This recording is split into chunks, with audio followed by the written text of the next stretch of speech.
এই দড়িতে ওঠে রিং বানাবে উঠবে না উঠবে লালন দড়িতে উঠবে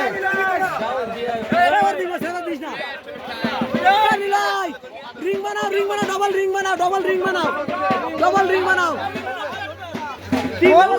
গোল করে পেঁচা পুরো পুরো টাইট করে পেঁচা পরে তোল